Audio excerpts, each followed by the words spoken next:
metallic silver.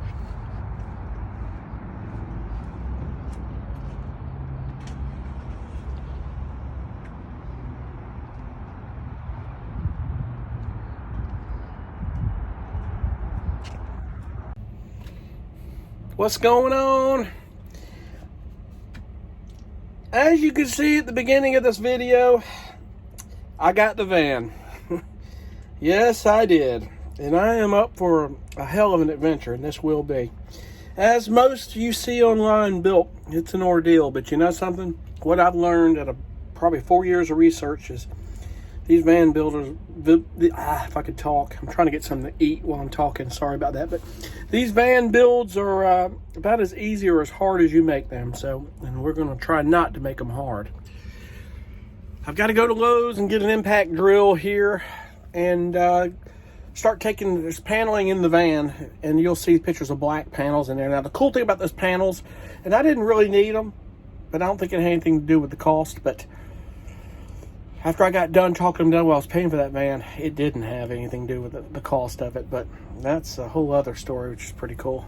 I'll have to tell the story of how I held out on the finance guy on this crap with the maintenance, extended maintenance service agreement. I'd never done this, but seemed to be pretty effective, by the way. I bought enough cars to know that you don't get too eager. But anyway, those panels would be a great template for the wheel wells. A lot of people are having to draw them out, so I've got templates for that. I'll have to draw a paper template for the floor. That's going to be easy. If you've ever seen that done, it's cool. And I'm going to find a way. I've got to get my tripod going, and maybe I can film a little bit and maybe in a time lapse. But I'm going to actually just go through immediate steps, just kind of explain what I did in each part. I'm not going to go in something long drawn in detail because there's so many van builds out there people see to do, but I will explain exactly what I do because it'll be my contribution to it. Yeah, all these van builds are different, and mine will be just that. And I've got my work cut out for me. I think first phase of this is I've got the insulation, well, the first part of the insulation on order. I've got to call Havelock Wool Monday. Forgot to call them today. I've got to check on the wool because we need to get that done.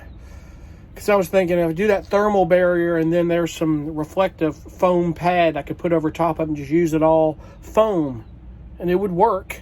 It would be reflective, it would. But I think when I read the description, it's not used to substitute insulation but supplement it. We're going to go with the wool on top of that thermo vapor barrier, and that's going to keep things a lot easier.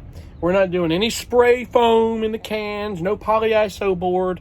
That is a pain in the ass. I'm going to tell you right now, I'm not doing it, and it just doesn't work. Wool has been proven to be your best insulation, but you've got to have a thermo barrier and a vapor barrier in front of it, and that's what we're going to do. So the foil tape, the aluminum tape, and that stuff is on order. I've got the rivet nuts on order, the 5/16 rivet nuts, so we're going to have to put rivet nuts in and get the insulation done first. We'll get all that done, and then I've got a buddy of mine that's going to help. We're going to get the vent fan cut and put in, and the solar panels and that wire, run a little wiring, and then get the ceiling panels in the walls. But it probably won't do all the walls until I get the bed built and I get all of the fixtures put in where I need it. So the bed is going to be the very first thing built. That bed, everything's going to determine, and my workspace is going to determine everything I'm doing. So it's going to be time to take a trip to IKEA too for my desk and that shelf. So I'm thinking there might be a couple trips to IKEA. This is going to be interesting. I just wish it's about 2.5 hours away from me in Charlotte, North Carolina, but I wish there was an IKEA local. Shit, I'd probably be there on a daily basis. But anyway, I will keep updated as to what's going on. I've got, as you see, pictures and some video up the front of this video.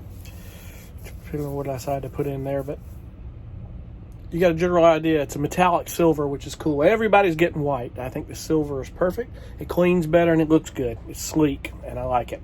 And this thing drives great. I'll tell you, these new Promasters, they've updated some stuff with the engines and stuff where it's quieter, it's running better, and I think they say it's getting better gas mileage, so we shall see. I can't wait. This will be cool. I just got to get this RV sold. God. I got to get that done. But anyway, until the next video, I'm out.